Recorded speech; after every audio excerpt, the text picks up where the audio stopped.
All right, let's get going. Let's get going. We're so glad you all are here with us today. We hope that you're having a wonderful start to your Monday. I want to begin with introducing our panelists that are here to talk today about homelessness and childcare. So let me first start with Dr. Christy Snuggs. Christy is the president of Early Years, a national organization working to ensure that all children benefit from affordable, high quality early care and education, which lays the foundation for successful life outcomes. She began her career in 1994 with the North Carolina Community College System, where she served as early childhood instructor, department chair, and director of the college's Child Development Center Laboratory. In 2021, Dr. Snuggs began as an educational consultant with the North Carolina Community College System office, and she held that progressively higher leadership position, serving as Vice President of Instruction and Chief Academic Officer with Edgecombe Community College and with the Child Development Division Director, and was the Child Development Division Director for Nash Edgecombe Wilson Community Action, which was previously known as NEED. She joined the Division of Child Development and Early Education in January of 2018 as the Deputy Director and served as the Director during the pandemic. Now she serves as the President of Early Years. She has her doctorate degree in Education and Leadership from East Carolina University, as well as her master's in Child and Family Development and bachelor degrees from Appalachian State University in Boone. We're so glad that you're here, Christy. And Charlene Reese is a consultant with Partners for Impact and the evaluator on this project that we're going to talk about today. She has 30 years of experience working with nonprofits, government agencies, academic institutions, and community collaboratives.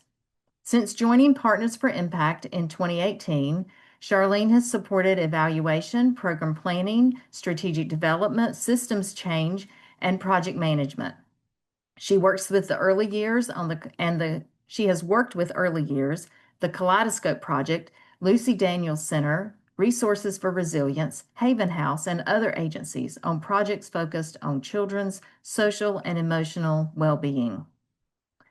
Dr. Reese focuses on building the capacity of organizations to improve their own services, to understand their role in larger systems, and to work collaboratively with partner agencies. She holds an MPA and a doctorate in public administration with a research concentration in nonprofit organizational theory, public participation, and civic engagement. We're glad to have you, Charlene. And I am Beth Bordeaux. I am a co-owner with Partners for Impact.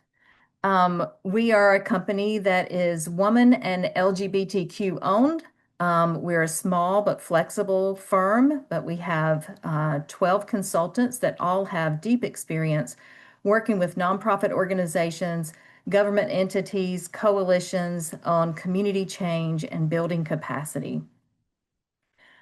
We have a number of our consultants have deep experience working in both the homeless service space as well as early childhood spaces.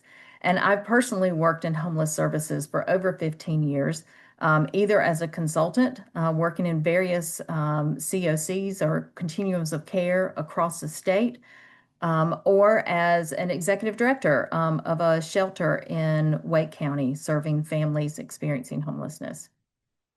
So I'm the project manager on this project. Charlene is the evaluator.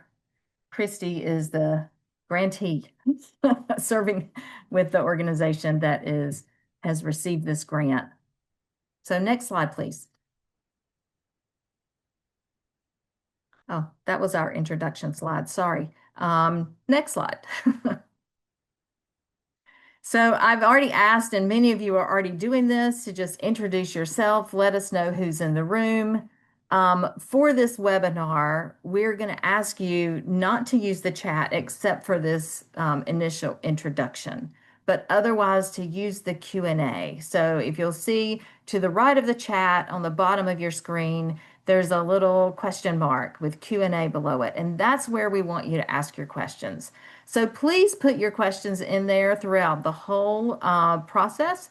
We will be pausing a couple of times to take questions. And what we are not able to answer, either because of time or because we don't have the answer right now, we will send back to you when we send these slides. So, first question answered. Yes, we will send these slides to you at the end of our session so that everyone will get them who either signed up today or those who are able to attend. And so we'll be getting those out as well as with answers to your questions. All right. Thank you again for being here, and thank you for all that you do. Next slide, please. So the purpose of this webinar is really to introduce you to the Young Child Homelessness Outreach Project. This project was funded by the North Carolina Division of Child Development and Early Education through a grant to early years, who is contracting with Partners for Impact for implementation. Core components of this project are related to raising awareness of young child homelessness across North Carolina, connecting children experiencing homelessness with high quality childcare, and strengthening community level response for young child homelessness. So, those are our three main objectives that we're working towards. And we're directly working with shelters and homeless service providers, early childhood education organizations, and other family service providers. Next slide, please. Our intended impact. This is the change we want to make. So when we're doing work, we're always looking at what change are we trying to make for what group of people. So we want children and families that are experiencing homelessness to have positive childhood experiences and stability that helps them to build resilience. Now, the model that we're using to move the needle on this is connecting families experiencing homelessness or housing instability with high quality childcare through enhanced referral services and subsidies. And we'll talk more about what that means as we go further. Next slide. This is because every child deserves to have positive childhood experiences. And the more positive childhood experiences a child has, the more likely they are to be healthy and resilient. Next slide. So now I want to talk a little bit about what child homelessness looks like, how it's defined in North Carolina. So I know for some of you who are coming from the homeless service world, and we have a lot. So you guys are looking at the chat, hopefully, and seeing where folks are coming from. We have folks all over the spectrum on this webinar. So for some who are working in homeless services, you may know some of the things that I'm about to talk about. Those of you who are not working in homeless services, who are working in early childhood services or other family services, I hope this enlightens some of your understanding about child and family homelessness. So let's go to the next slide, please. As we think about children and families experiencing homelessness, these are a few quotes that are from real situations. Again, I'll remind you that I worked in a family shelter for a while, so met a lot of families that were going through this. And these are some things, these are real situations. When it gets too cold to sleep in the car, we go to a hospital waiting room. Well, we're actually staying in this barn. I've got some blankets and things, but it's safer than being on the street. I didn't know what to do. I knew he was going to want me to sleep with him or worse. But if I can get her a warm place to stay and keep us together, that's really all that matters. And then this last one is from a child. Will we be getting a home too? Next slide.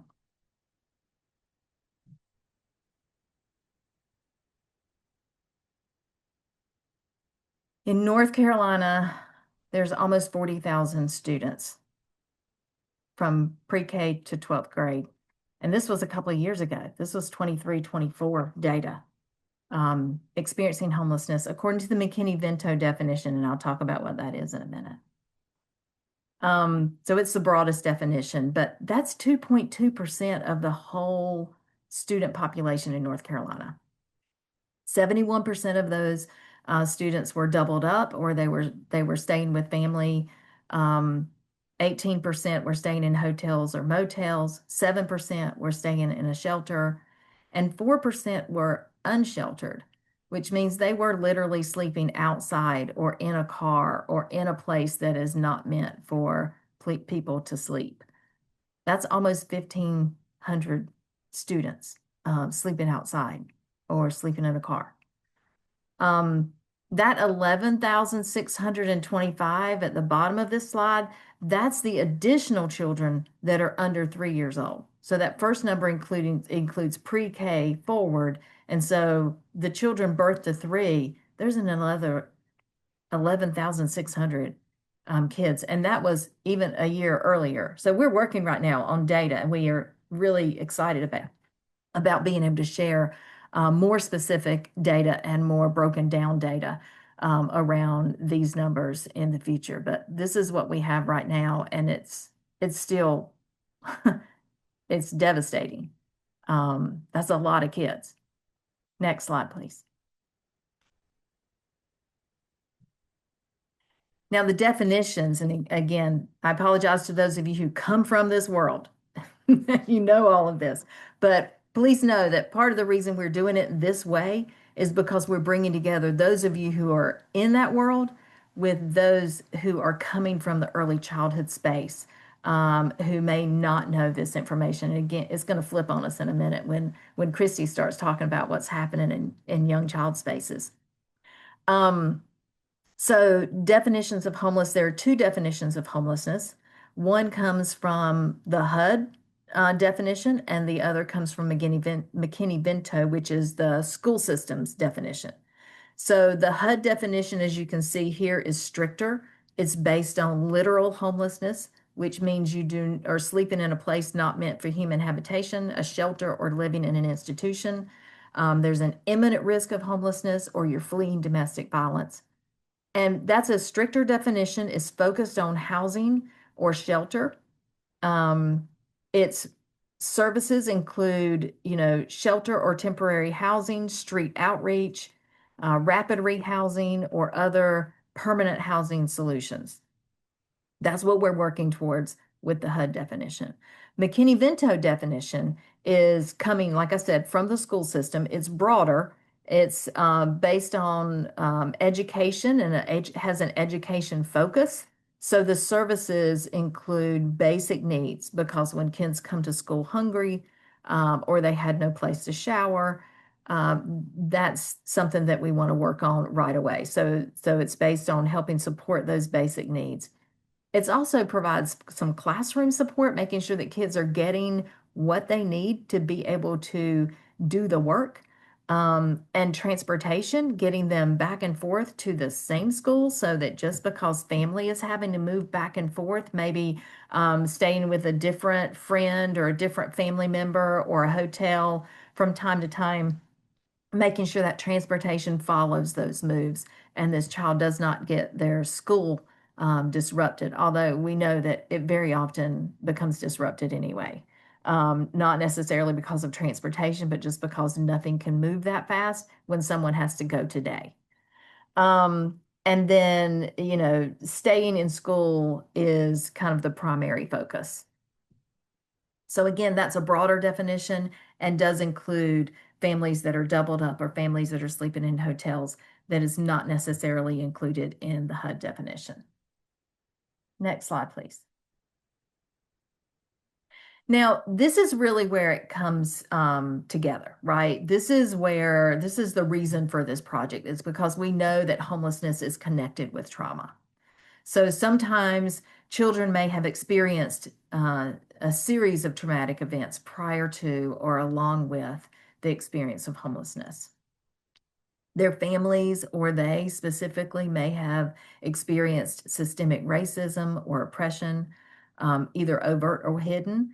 And that includes broken systems, and it can be traumatic to continue to try to move through broken systems when they're not set up to be helpful for families, and when in times they can actually be harmful to families.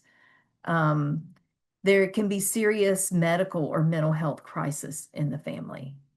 There can be parental job loss, financial hardship, extreme stress, eviction.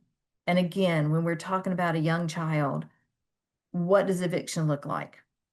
Parents can't always protect their kids from losing all of their belongings because the doors got locked and you can't get back in. And your materials are going to get, everything that you owned is going to get discarded by the landlord. And you're having to figure out where you're going to go tonight. You can't always protect your child from that. Moms and dads definitely try to protect their kids, but they can't always. Violence and maltreatment. This doesn't always happen. Just because you're homeless doesn't mean you're experiencing these things, but sometimes you do. Kids have often had a loss of that sense of home, that community, friends, stability, or safety, that can be traumatic. Homelessness puts a family at risk of further trauma, maybe because of who they're around or a situation that they have to put themselves in order to, move from one place to the next or get help. So I do want to point out also that homelessness does not equal parental neglect. So homelessness in itself is not just an automatic, this is a neglectful situation. There needs to be a lot more discovery. Next slide, please. I am going to pass the torch now to my friend Christy and have her talk a bit about the impact of trauma on children. Thanks so much, Beth. Good afternoon, everyone. I'm so glad to be here to talk about this important topic. And I just sort of want to follow up from some of the content that Beth shared. Those of us in the early childhood field, we don't want to think about that there's actually children that are and families that are living that are homeless and that they're experiencing all of this, but it's true. And even though the numbers that Beth shared is sort of shocking to me when I first started working with her several years ago, those numbers we know are on the low side. What we know is that we really do not have a good way to collect this information at the early childhood level.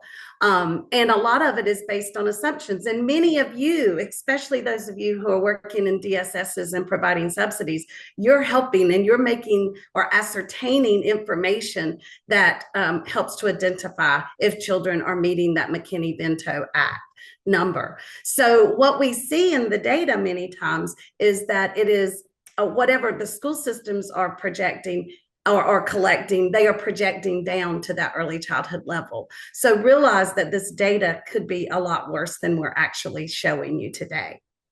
But I say all of that to really talk about this impact of trauma. And Beth has set it up so nicely. But what we know is that homelessness itself is not necessarily trauma, but children experiencing homelessness is probably more likely to encounter traumatic experiences. And this is a very busy slide, but what we know is that a lot of times homelessness does come from people living in poverty, extreme poverty. And when we think about trauma, I just want us to be reminded of what that truly means. What that means is that there is a physical or psychological response to some type of extraordinary stressful event or experience. And people that experience trauma have experienced something so distressing that it has overwhelmed their body's ability to function properly and their brain's ability to function properly. All of us experience difficult things in life. But when there's trauma, it is very difficult or harmful experiences that happen continuously, and there's no way to navigate it. There's no way to get out of it. And that can negatively affect a child or a family member's life. And so, what you see here is that there are psychosocial adversity, there are things like parents, mothers especially, that may be suffering from stress, maternal stress or depression. They may because of that depression, they may act out in a way that they normally wouldn't.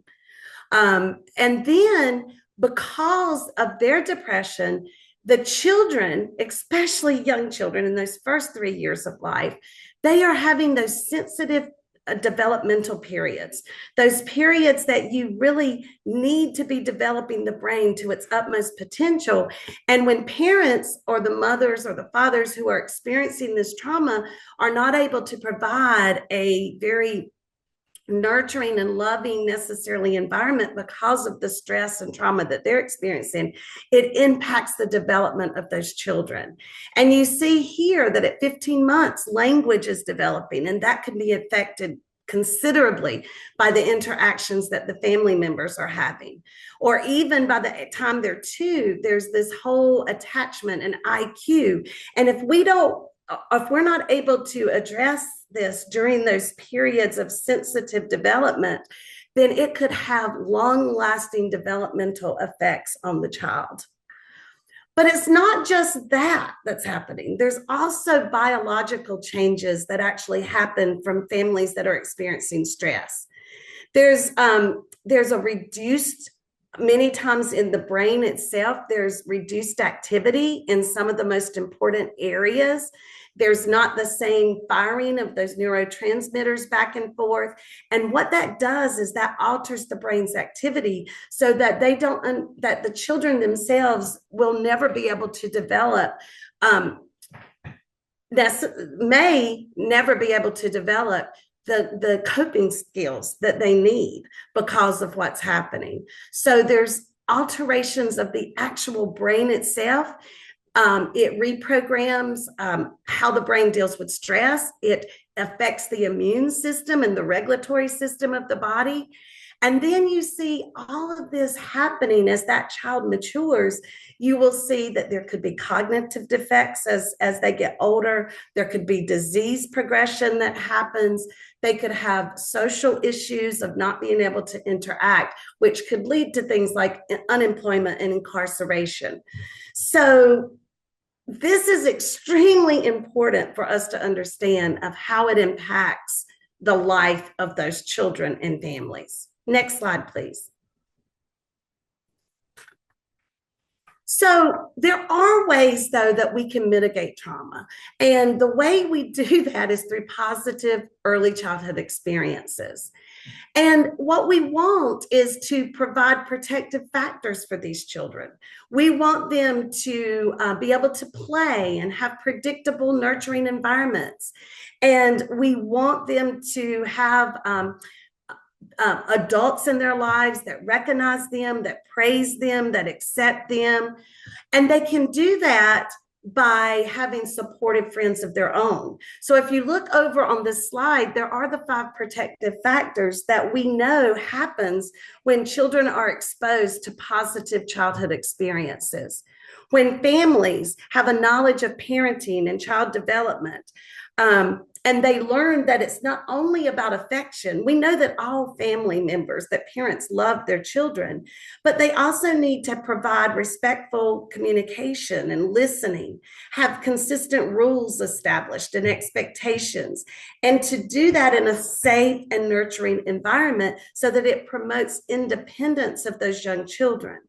And a lot of times, if you're homeless, you can't do those kinds of things, or it's much more difficult to.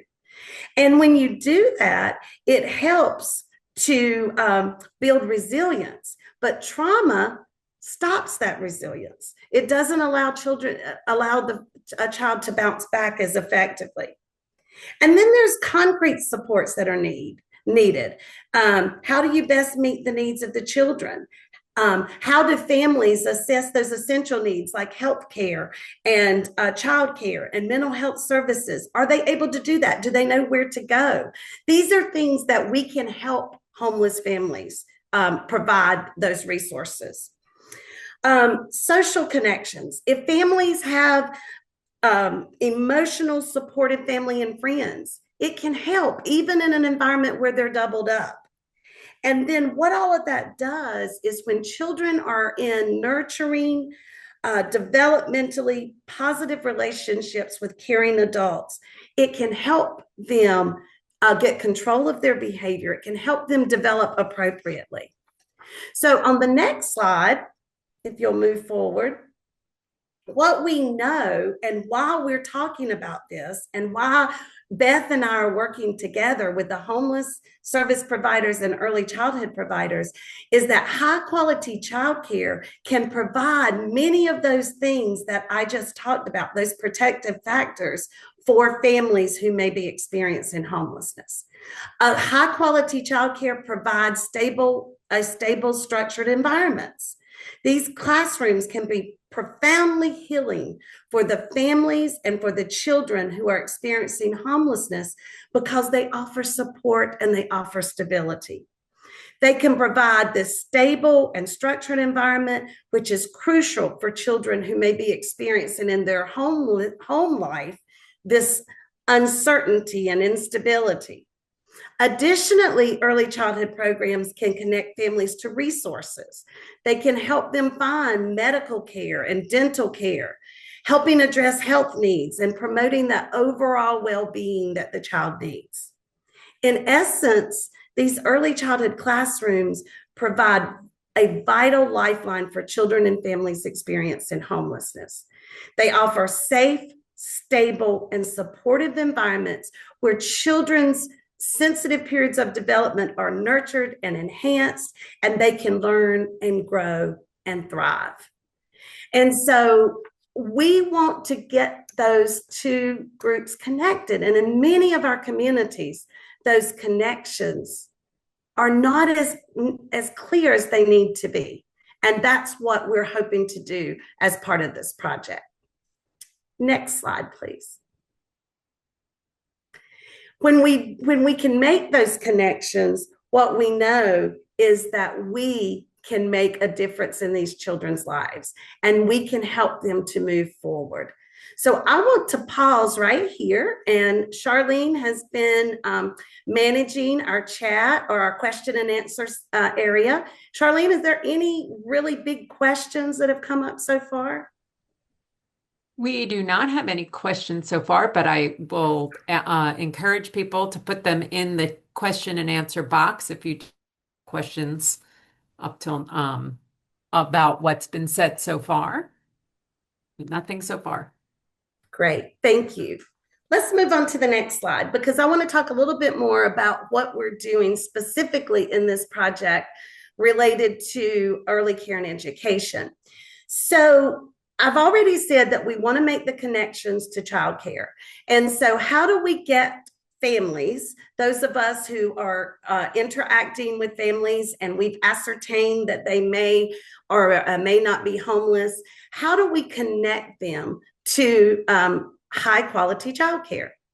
Well, what we're looking at in this particular project is the Child Care Resource and Referral Network, which we lovingly call CCR&R, all those acronyms.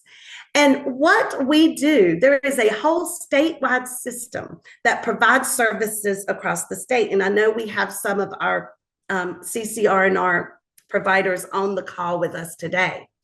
What they do in one part of the work is they provide what we call consumer education and referral. They assist families in finding childcare that meets their needs. A lot of people don't even know that we do that. They go online and they look for childcare. That's wonderful if that works for you. But we have trained experts who can help you find the right childcare based on your family's needs. The other thing that they do is they don't just help connect you with the childcare facilities and if they have vacancies and if they serve special needs kids, or if your child has a medical diagnosis and needs assistance, they can help with that as well. But they also help the families to understand what high quality looks like. They will give you advice, and there's resources available so that as a family member, when you go and visit child care centers, you can look for those key indicators of quality. You can look for an educated teacher. You can look for small child staff ratios so that there's that ability for those teachers to build that nurturing and trusting relationship with those children. And it can help you to find small class sizes so that the children can have that time, that individualized time for communication and interaction. All of those key quality indicators, they can educate families on that information. And then, in addition to that, they can provide information about financial assistance and resources. And so they can connect you to your local DSS or organization in your community that offers childcare subsidies. They can help you see if that childcare facility accepts those subsidies and make those connections and help the families to navigate the system instead of people having to go to 15 different people to get the answers. Child care resource and referral helps do that for the families. And as part of this project, we're making it even more easy, making it easier because we're doing enhanced referrals. And what I mean by that is they're keying in on these individuals, especially if we know that they're homeless families. And we're providing even more information about financial assistance and help with maybe filling out or completing the applications, verifying and confirming vacancies for the families for particular child cares that they want, setting up visits, doing a warm handoff, even providing interpretation if needed. So we are going above and beyond, and we want to see how we can help families navigate the system. Next slide, please. And as I've already mentioned, it's also about providing information about childcare subsidies. And many of you on the call are working in your DSSs, and we want to make that connection. We want our CCR&Rs to be working collaboratively with our subsidy providers and providing them information about their county of residence and if there's a waiting list and if there's availability of funds. This says a 5% set aside. It's actually, I know, a 4% set aside, so that's just an error on our slide. But we know that every community, and some of you are well aware of this, but others may not be, but children that are homeless are one of the two priority categories that are in this 4% set aside that every county has. So if we know that children are homeless, we can get them services much sooner. We can actually put them in childcare if a family member presents themselves and provides a report that they are homeless. If we can find a childcare facility that is convenient for the family, we can get that child started immediately. And then the child and family has 30 days to actually provide the verification that they have a job or in school or show some need for care. So we want to make sure that families are connected to the resources that are available. We want to make sure that families are connected to the financial resources. And in many communities, it's just about making sure that we're connected and collaborating with one another. Next slide. And I am going to turn this over to Charlene, and she is going to guide us through the next part of this presentation. Great. Thank you, Christy. And I'm going to share with you all more specifics about this particular young child homelessness outreach project that Partners for Impact is working with Early Years and the other CCR&R council agencies on. Again, this is a grant funded project through the Division of Child Development and Early Education at the state. And what we are doing in this particular project is we're working in communities across the state. We're choosing a few communities in cohorts to focus our outreach efforts there. Right now, we are working in Edgecombe and Nash, around Rocky Mount, in Catawba County, Chatham, Wake, and Guilford. And we're in various stages of rolling out our work in each of these places. And we have consultants from Partners for Impact working on the ground in those communities. We have goals. The goals of the project are at three levels. At the individual level, we're really working to increase the knowledge and understanding at family service providers about the importance of high quality childcare and what the CCR&R services are, particularly around enhanced referral services and how to connect families to those services. When we say family service providers, we mean shelter providers, but also other providers who may be encountering families who are experiencing homelessness or at risk of homelessness or meet the definition of homelessness by the McKinney-Vento standards. So those could be food pantries, faith communities who have additional services for families, medical clinics, mutual aid agencies. So our outreach folks are on the ground trying to make connections with those providers, work with families so that we can reach a broader uh, population of families who would need these services and could benefit from childcare and resource and referral services. It's very important for us to be using this network of family service providers who already have relationships with these families. What we don't, what we know is that a lot of families, don't recognize themselves as homeless. They don't identify as homeless because they are not living on the street or in their car. If they're doubled up with a family, where they're living in a motel, they may not see themselves as homeless. And so they don't necessarily come forward, but they may be using other services that are often linked to housing instability, like food pantries or uh, free medical clinics. So that's why we are partnering with those agencies to really spread our reach of information.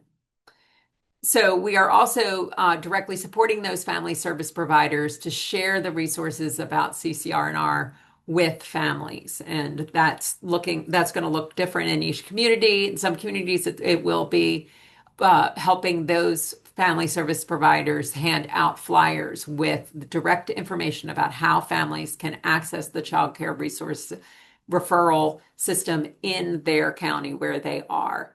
And again, those child care resource and referral folks can connect the families with subsidies and the financial assistance services that they need, as well as other resources. It's not a lot of counties have additional resource referral, not just child care. So it's really trying to get these families connected with more services. As Christy said, there's also we're making efforts to connect the two sectors, actually multiple sectors, the child care and early education, early child development system with the homeless service provider system and the social services system.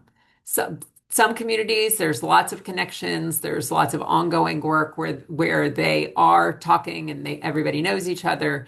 They are able to do warm handoffs and really come around families. In other communities, there's not those connections.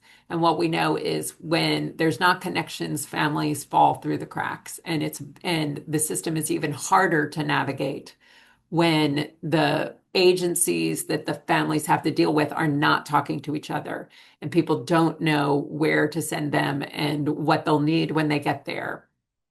So our work is also about strengthening those relationships and bringing providers together across sectors.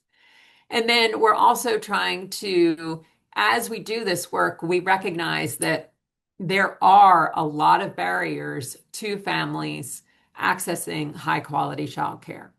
Those barriers are at multiple levels. And so we're working to identify those and to do what we can to bring those forward and advocate at various levels for changes. If we can go to the next slide, some of those barriers, and I know that many folks on here do work in childcare or they work in social services, and you know that just because we say we want to get families into high quality childcare does not mean that that happens instantly when the family shows up. We do know that there's systemic barriers that are in place and preventing that from happening seamlessly. Those just some of these, and there's more, but a few of those are the availability of childcare slots in communities. There's often more families needing childcare than there are places to slots to take them. There's a teacher shortage and a lot of challenges to keeping childcare, all the childcare classrooms open. Accessibility for families, sometimes the location is difficult for them. They don't have transportation. The child care center might not be able to provide transportation. In more rural areas, there's no public transportation and limited options for getting children from remote locations into a child care center. Also, hours of operation if families are not working, parents are not working the 8 to 5 shift. If they're working early mornings, they're working evening shifts, they're working overnight, that can also be a challenge.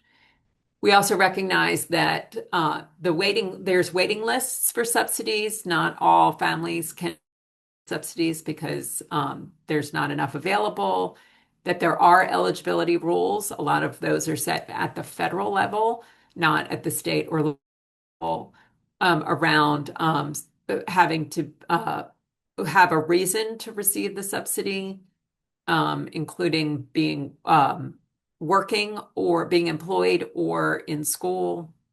That the subsidy does not cover the full cost of care. So there's a gap there, and communities don't always have the resources available to bridge that gap for families if they're not able to pay to make up the difference between the cost of childcare and the subsidy. There's a lot of turmoil in the system right now. A lot of the funding that was made available during the pandemic is ending and sunsetting, and communities are trying to figure out what to do without those funding. And then, as we know, there's Medicaid changes on the horizon. There's other changes in the education system. We're not really sure what the future holds. And that's again at the state level and at the federal level. And then as the churn continues, and we see more people experiencing homelessness or at risk of homelessness or experiencing unemployment, there's an increasing demand for decreasing resources. So we recognize and we are working to surface these barriers to really kind of get at the core um, root causes of them and figure out how do we advocate and how do we work with partners to advocate for changes that would make the system work better for families. Next slide, please. So we have our project, our Young Child Homelessness Outreach Project, has two components. One is this local level where we're working directly with providers and the child care resource and referral agencies. And then we also have a statewide outreach. Many of you, we hope, are already receiving our Young Child Homelessness Journal of North Carolina. We've put out two editions so far, and it is a quarterly newsletter, e-newsletter, that is sharing information about young child homelessness, trying to increase awareness about the impact on children of homelessness and the extent of it. we're trying to really bring together and share strategies that make an impact right now.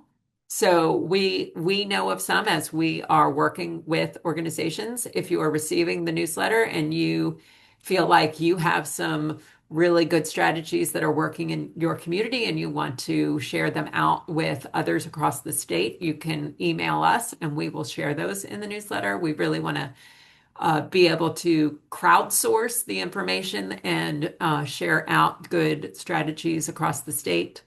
And then we're also collecting news and research and other related articles, statistics as reports come out at the state and federal level, trying to make sure that people know that those have come out and are able to access them. So if you would like to, we will be sending out these slides and you will be able to access the links in the slides. So if you would like to sign up for the Young Child Homelessness Journal of North Carolina, there will be a link in those slides. And then we would appreciate your sharing the link because we are trying to create a really comprehensive statewide database of providers of family, young child, and homeless services, so that we can really make sure that the issue of young child homelessness and the solutions are spread widely across the state. So I am going to now send it back to Beth.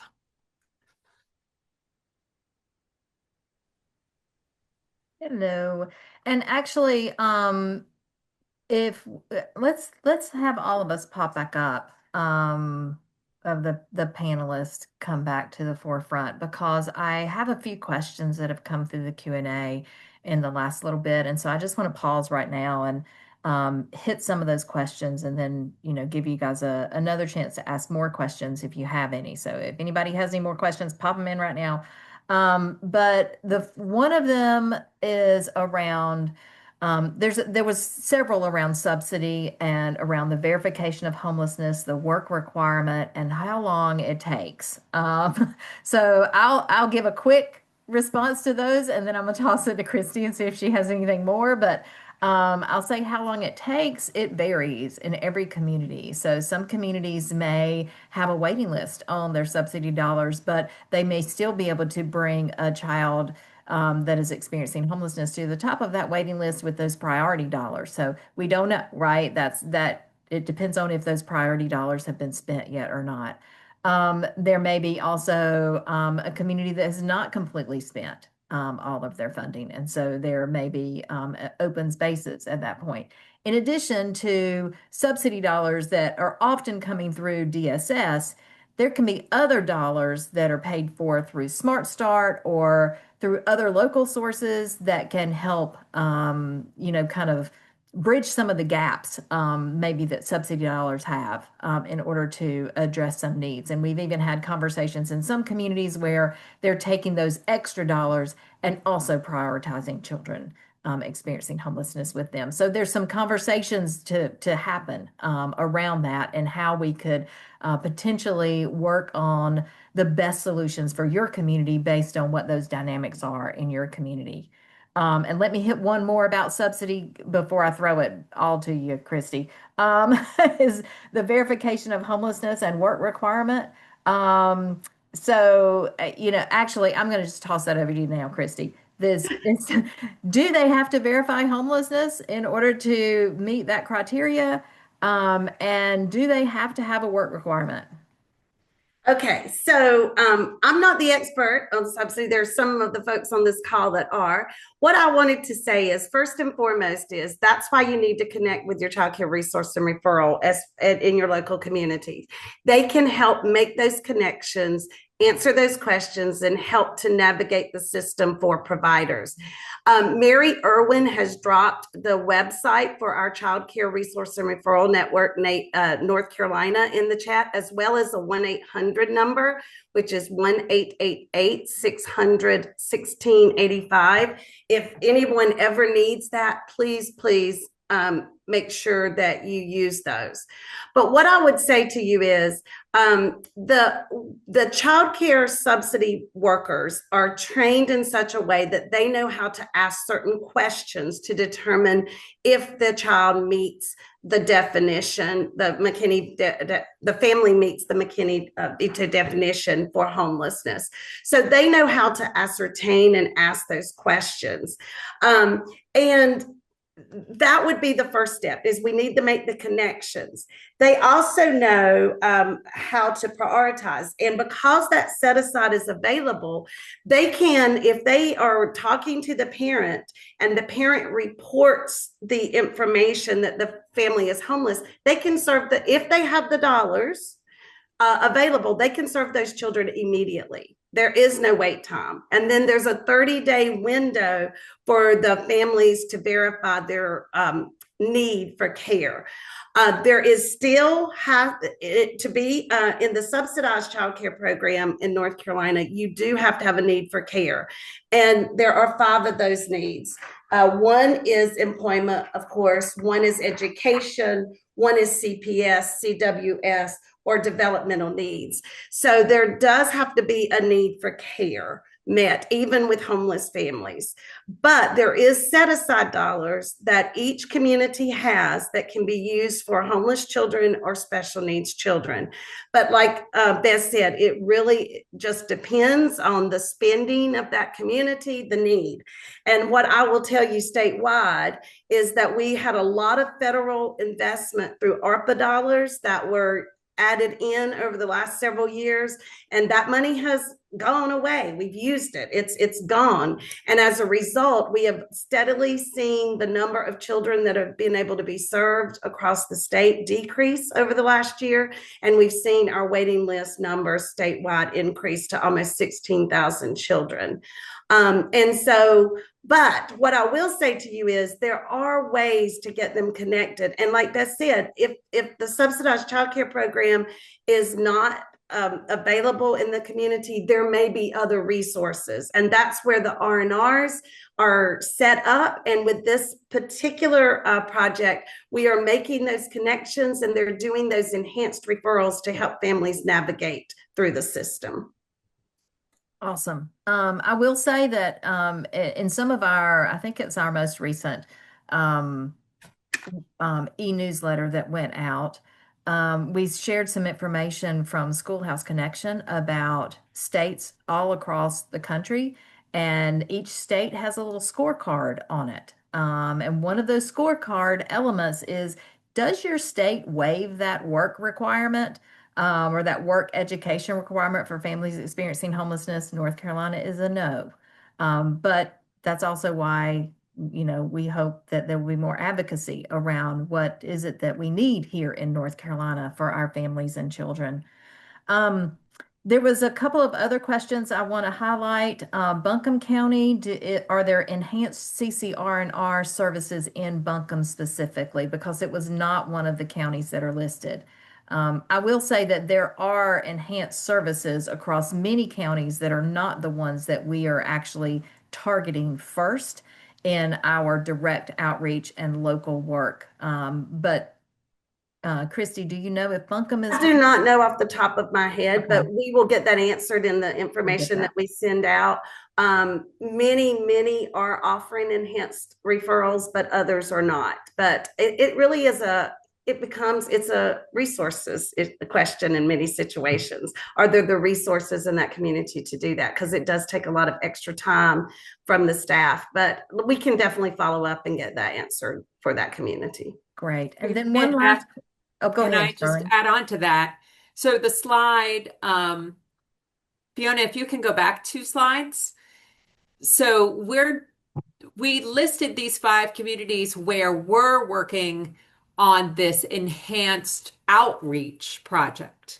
And those are the 5 counties where this particular outreach project is working. There's CCR&R services in all of the counties. Correct.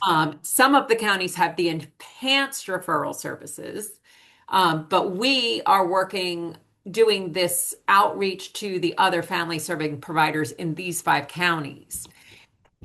we have another year of this project. And so we are looking at other communities to partner with. So we'll just put in a plug now that if you want, you think that we could come to your county and work with your family serving providers and your CCR&R system, and you want to maybe talk about having this focused outreach to families in your community, then you can reach out to Beth or one of us, and we can talk about coming to your county. So just to clarify kind of the difference between the focused community outreach and the CCR&R services. And I would just add that the real advantage to the western part of the state is Southwestern Child Development Institute, is the CCR&R providing organization in those communities out west. And they also administer subsidy in a large percentage of the western counties. So there's already that connection between the subsidy and the child care resource and referral. I do know that many of them, like I mentioned, just don't have the resources to do enhanced services for referral, but they are very interested. So I do know that our plan is to work with some communities in the West in the second year of this project. So stay tuned, and hopefully by doing this in these communities, it sets up a model that can be sustained and expanded statewide. That's our goal. Awesome. Thank you. There's a few more questions, but I think we're going to hit pause on that and move to our next slide. And I promise if we didn't get your question answered, we will absolutely get it to you. So we want you to help us plan our next webinar. So just like the work that we're doing with the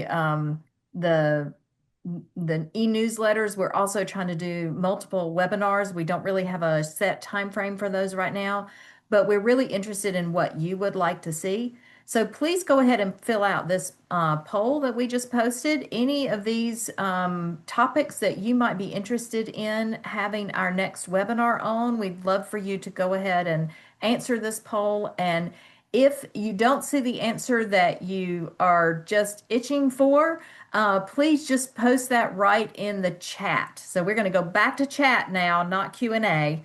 Post it right in the chat if you have topics around this young children and homelessness and the way systems come together and how we can better serve young children when they're experiencing homelessness. If you have things you want to hear about, post that in the chat.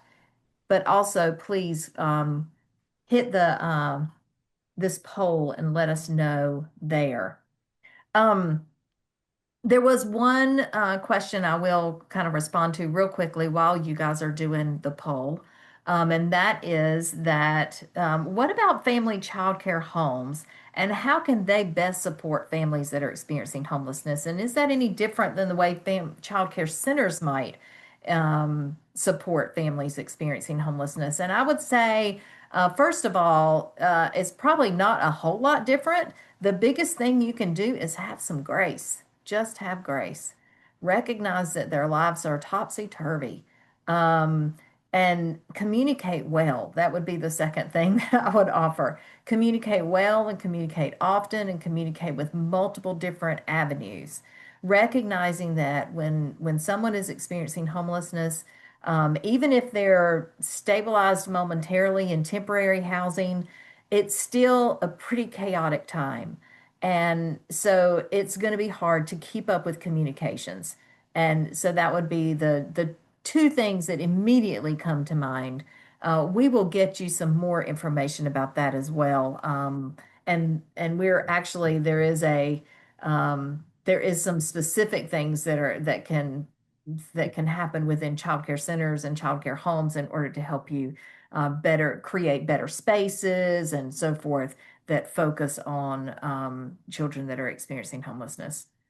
Beth, can I jump in too? And Yes, what ma'am. I would add to that is, I think what you said is so right. But the other thing about family child care homes is they tend to be very prominent in rural communities. And also, they tend to have more flexibility, that they have hours that meet families' needs better. And many times they also serve children with special needs. So I think family child care providers are a huge part of this solution because they provide some extra services that sometimes centers can't do. They provide, more flexibility in hours. They work with more than one child in a family. They could all be there together. And so there is I think, some really good advantages for working with family child care providers. And again, connect with the R&R network because if they are licensed or regulated family child care, they're also going to be able to be referred, be on that referral list as well. Hey, so I'm going to get our tech support to go ahead and close the poll. There you go. Boom, it just went away. Um, and let's see, can we see any of those responses?